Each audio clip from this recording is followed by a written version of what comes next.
Hello, me again. Hope I've not scared you all away with my dulcet tones. Um, Leading on from my kids' talk earlier, I wanted to share a little bit of a story from a few years ago. I remembered the youth group at our last church were doing a series a wee while ago where they'd invite some more mature Christians, let's say, and quiz them on their life and faith. Cindy and I were invited to one of these Q&A sessions. One of the questions that we were asked, which has kind of stuck with me, is why we're always so willing to serve in church.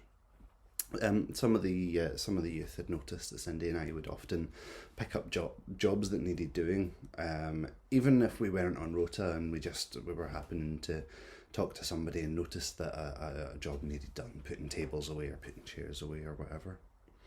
And the answer that I gave was to eat the frog. Now, if you've not heard that saying before, I'll explain. Mark Twain once said that if it's your job to eat a frog, it's best to do it first thing in the morning. What that means, if that's the first thing you do each morning is to eat a live frog, then you can go through the rest of your day knowing that it's probably the worst thing you'll have to do. And you can even take that a step further. If you have to eat 2 frogs, eat the biggest, ugliest one first, which means that the next one will be easier after that. So kind of like in the same vein, if I saw a job needing to be done at church, I would do it because it needs to be done anyway. For myself, in my mind, if I put it off, the job or the frog would just get bigger and bigger, and therefore it would make it harder and harder to start. More recent example of that, a more recent example is me delivering this message to you.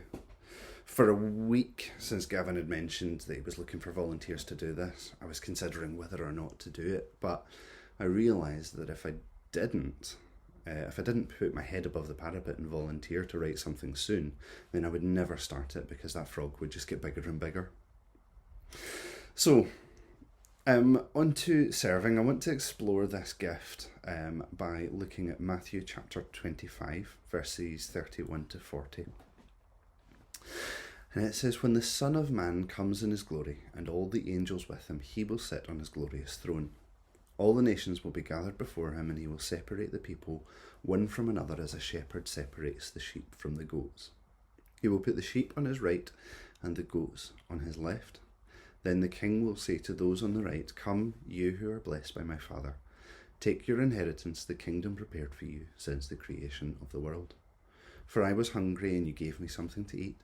I was thirsty, and you gave me something to drink. I was a stranger, and you invited me in.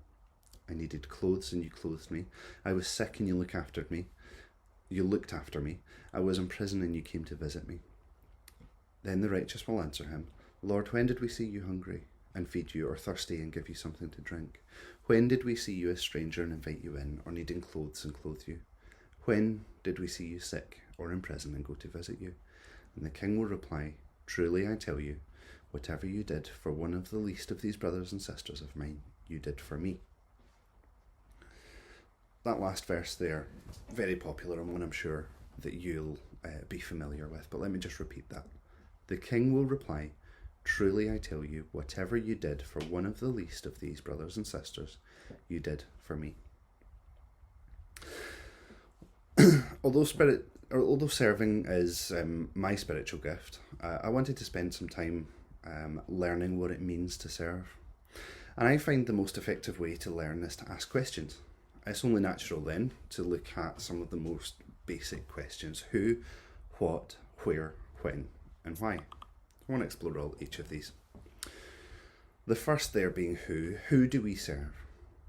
It may sound like the answer is quite obvious. Jesus, of course. But he isn't here in the flesh, so what does that actually look like? What does it look like to serve Jesus? And we can use that passage as a reference, that passage that we've just read. Jesus tells us through this passage that by serving others, whether that be those in need, those who are down on their luck, maybe struggling to make ends meet, or who are not able to do things for themselves for one reason or another, by serving people who meet this description, we are directly serving our Lord. Not indirectly, directly. Jesus says, whatever you did for the least of these brothers and sisters of mine, you did for me. And I can take that a step further. When I was researching different translations of that, I came across the Amplified Bible, which writes verse 40 as, "The king will answer and say to them, I assure you and most solemnly say to you, to the extent that you did it for one of these brothers of mine, even the least of them, you did it for me." Bit of a mouthful there, but note that it says there, even the least of them. We're challenged in that passage to serve everyone around us, not just those who we might consider the least of these. So my second question then is, what does it mean to serve the Lord? So we've looked at who, now on to what. What does it mean to serve the Lord? It means to glorify God, to lift him up above all others and make him glorified. 1 Peter chapter 4 verse 11 says, "Whoever serves, let it be as one who serves by the strength that God supplies, in order that in everything God may be glorified through Jesus Christ." So in other words, God's made glorified when in our serving we receive all of God's gifts. Serving the Lord means giving our time and energy back to him, back to his church. It's a way to demonstrate our love for him by emulating Christ. And similarly to what I said in my kids talk earlier, Jesus has commanded us to. He has led by example. And we want to demonstrate our love for him by copying this example and serving where we can. So where is that? Where do we serve? Where can we serve? Some people that you talk to might think that in order to serve God, they need to go on mission, or that you would need to go on a mission trip, whether that be to another country or to somewhere far off and remote within your own country. That's not wrong, it's not a bad thing, but I do think that it can be somewhat narrow-minded. Cindy and I have both been on mission trips in our lifetimes, some of which were very short, some of which were quite long. We haven't done so for a while, but we do still try to serve locally where we can. In early 2015, we heard a lot of messages about overseas mission, and we thought that was maybe God's way of calling us in that direction. We had a real Jonah moment because we both desperately didn't want to do it. We didn't want to go. We were quite happy where we were, and we had our whole lives planned out.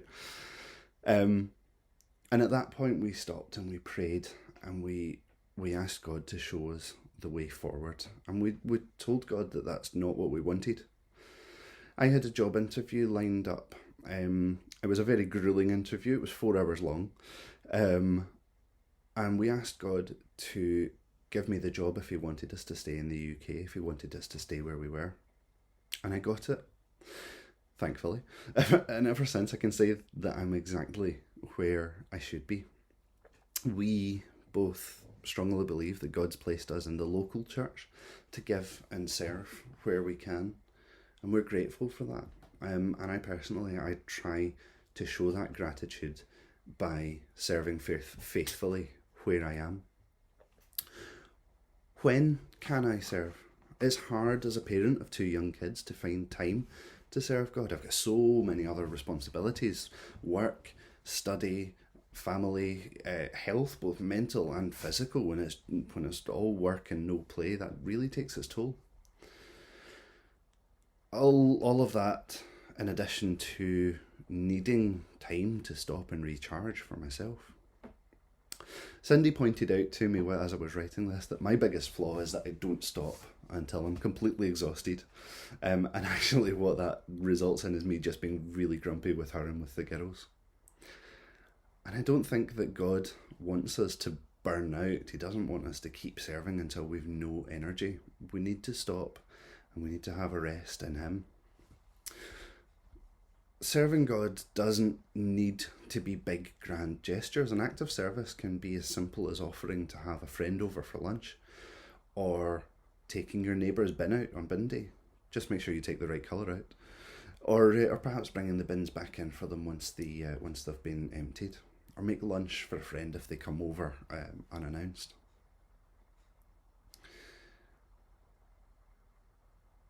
Why do we serve? I think that we do this because Jesus did it first, and he commanded us to as well. We need to humble ourselves to become Christ-like. After all, Jesus came not to be served, but to serve. In my kids' talk, we explored the passage of Jesus washing the disciples' feet. And it's not a new story, I'm sure, to most of us here, but take a moment to consider that. A servant or even a slave might be commanded to wash their master's feet, but Jesus Christ, a king amongst kings, voluntarily sat by the feet of those considered less than him and washed the dirt and gravel away from them. He wasn't embarrassed to do that, so neither should we be.